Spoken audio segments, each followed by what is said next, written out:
Good morning student, class 12। हमने आपको DNA के बारे में बताया था, समझाया था न्यूक्लियोटाइड क्या होता है, डीएनए कैसे बना होता है, इन सब चीज़ों के बारे में बताया था, राइट।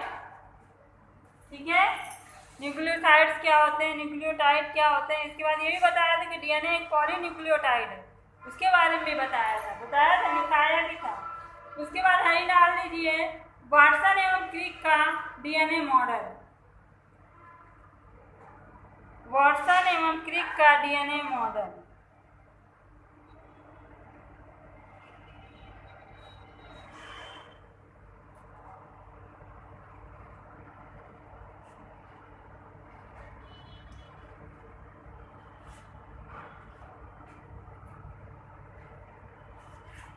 देखो बेटा, 1953 में जेडी वाटसन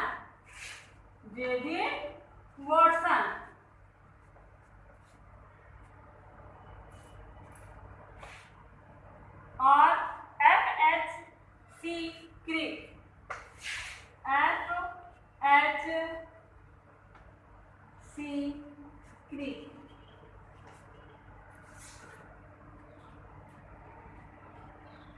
ठीक है। जेडी वाटसन और FHC क्रिक ने 1953 में अपना द्विकुंडली डीएनए मॉडल प्रस्तुत किया। तो लिखिए पहले थोड़ा सा डीएनए, पहले तो यही लिख लीजिए, मॉडल प्रस्तुत किया, द्विकुंडलित मॉडल प्रस्तुत किया।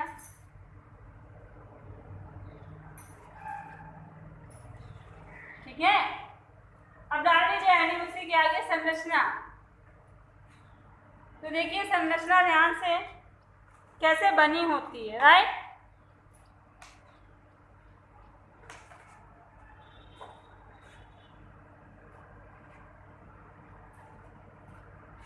देखिए डीएनए आप ऐसे दो पेन पकड़िए, ऐसे करके बराबर, देखिए ऐसे दो पेन पकड़िए और ऐसे डीएनए बनाइए।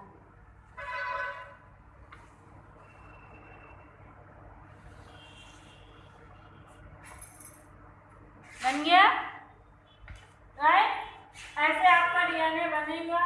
इसको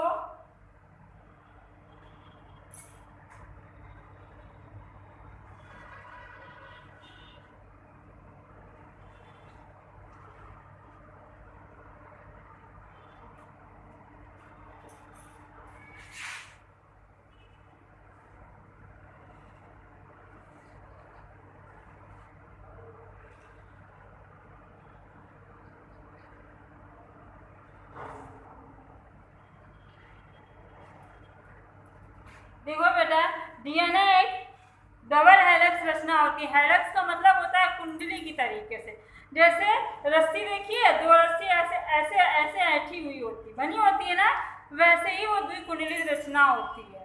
ठीक है, इसीलिए इसको डबल हेलिक्स संरचना कहते हैं। बात समझ में आई।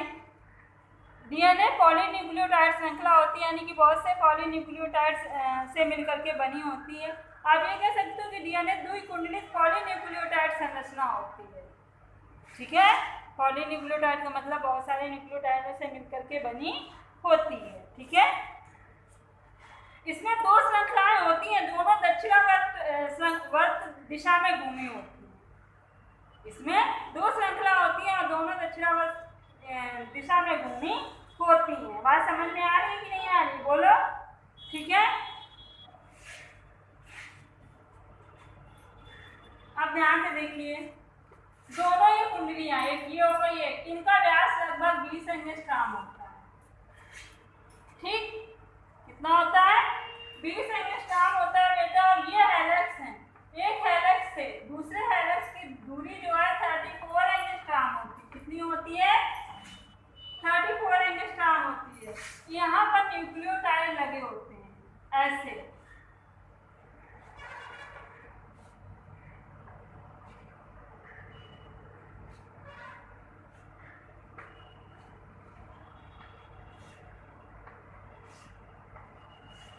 ऐसे न्यूक्लियोटाइड लगे होते हैं।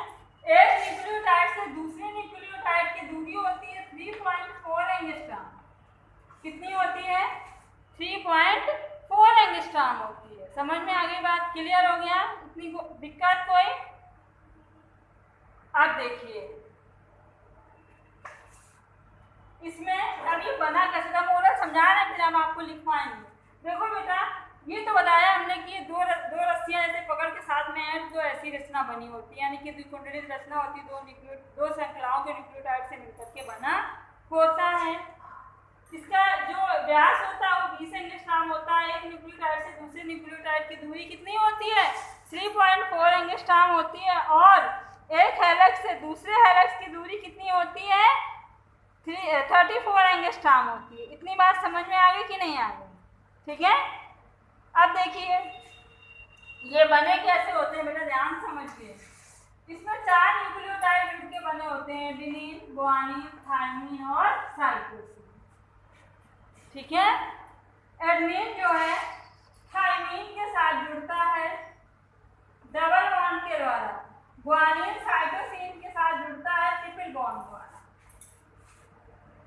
आ गई बात समझ में? तो यहाँ पर जैसे ये ए अगर टी के साथ जुड़ा है यहाँ से, तो ये डबल बॉन्ड है। यहाँ जी सी के साथ जुड़ा है ट्रिपल बॉन्ड द्वारा, ये न्यूक्लियोटाइड है। इतनी बात समझ में आ गई? ठीक है। अब इसका ओरल स्ट्रक्चर हम आपको खुल के बताते हैं कैसा बना होता है। देखिए दिख रहा है? ये देखिए, ये जैसे ऐसी रचना होती है बेटा, सीढ़ी जैसी, बिल्कुल ऐसे रचना होती है। इन्हें दोनों सिरे को पकड़ के ऐंठ दो तो ये ऐसी रचना बन जाती है। अब ये देखो कैसे बनते हैं, ध्यान से देखिएगा। ये जो दोनों सिरे हैं ये फास्फोरस और शुगर के बने होते हैं। काय के बने होते हैं?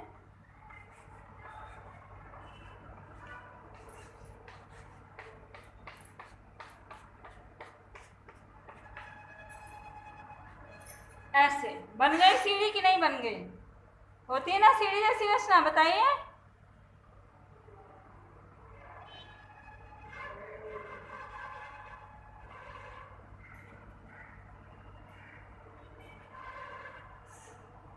क्लियर हो गया? अब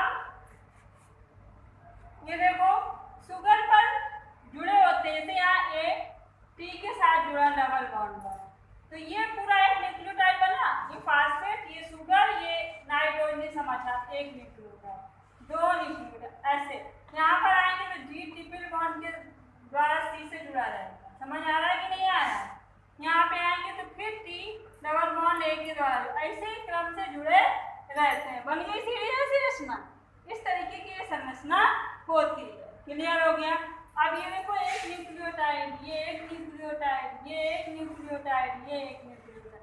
कितने प्रकार के न्यूक्लियोटाइड हैं इसमें? 4 प्रकार के। एक एडेनिन के साथ जुड़ा, एक थायमिन के साथ जुड़ के, एक साइटोसिन के साथ जुड़ के, एक गुआनिन के साथ जुड़ के 4 प्रकार के न्यूक्लियोटाइड बना सकते हैं। क्लियर हो गया?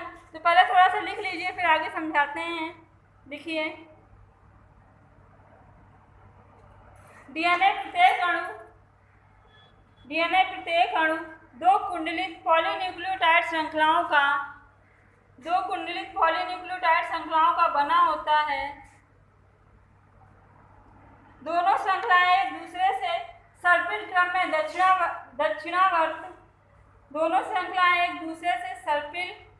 में दक्षिणावर्त कुंडलित रहती हैं।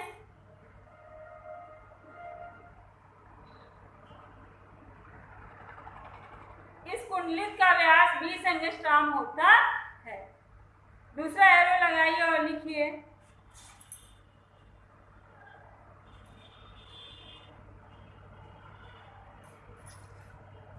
प्रत्येक पॉलीन्यूक्लियोटाइड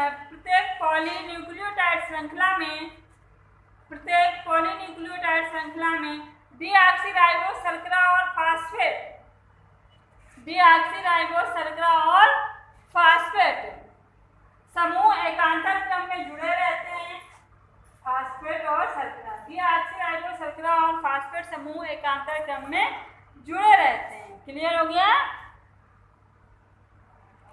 और इसी से आधार बनता है, बना है ना दोनों का बेस, बताया अभी, दोनों डंडे, इसी से आधार बनता है। फास्फेट समूह एक तरफ शर्करा के 5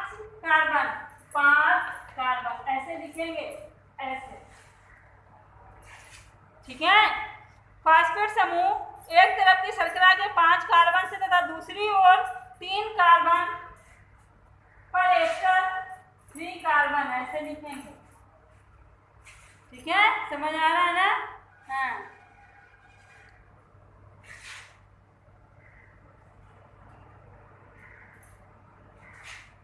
थ्री कार्बन पर एस्टर बॉन्ड द्वारा जुड़े रहते हैं।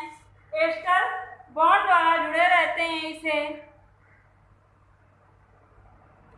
फास्फोडाई एस्टर बॉन्ड कहते हैं। फास्फो डाई एस्टर बॉन्ड कहते हैं। समझ आ गया बेटा? क्लियर? यानी कि देखो, ये फास्फेट, ये शुगर एक आधार क्रम में जुड़े हैं, जो डीएनए का बेस बनाए हुए हैं। बनाए कि नहीं बनाए? और 21 बॉन्ड द्वारा जुड़े। ये बॉन्ड जो है ये एस्टर बॉन्ड है। क्या, कौन सा बॉन्ड है? एस्टर। फास्फोरस से जुड़े हैं तो इसलिए इसको फास्फोडाई एस्टर बॉन्ड कहते हैं। समझ आया? क्लियर? अगला एरो लगाइए।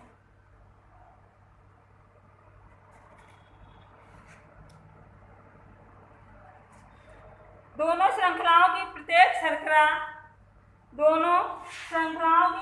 शर्करा के प्रत्येक शर्करा पर नाइट्रोजनी समाक्षार लगे रहते हैं।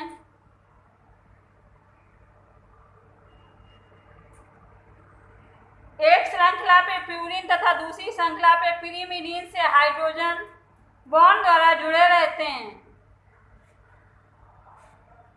हाइड्रोजन बॉन्ड द्वारा जुड़े रहते हैं। एडेनिन थाइमिन के साथ डबल बॉन्ड द्वारा, लिखते जाइए, एडेनिन थाइमिन के साथ डबल बॉन्ड द्वारा, ग्वानिन साइटोसिन के साथ ट्रिपल बॉन्ड द्वारा जुड़ा रहता है। यही तो बताया है अभी हमने। ठीक है, फिर अगला एरो लगा लीजिए। लिख लीजिए, एक न्यूक्लियोटाइड से दूसरे न्यूक्लियोटाइड की दूरी 3.4 एंगस्ट्रॉम होती है तथा एक हेलिक्स या एक कुंडली से दूसरी कुंडल की दूरी 34 एंगस्ट्रॉम होती है। 34 एंगस्ट्रॉम होती है। लिख लिया?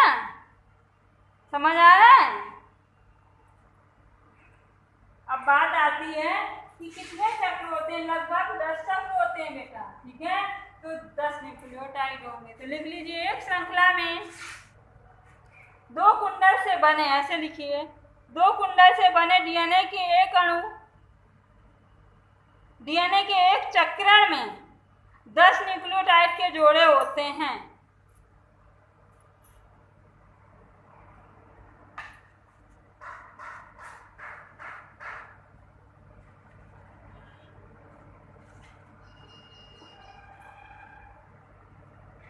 दस अम्लीय जोड़े होते हैं। कोई दिक्कत है? अभी कंप्लीट नहीं हुआ है। समझ आया? तो ये आप डीएनए के स्ट्रक्चर बनाओगे, समझोगे इसे। जितनी भी लैंग्वेज हमने बोली है पूरी लैंग्वेज बेटा राइट करोगे। ओके, क्लियर हो गया? ठीक है,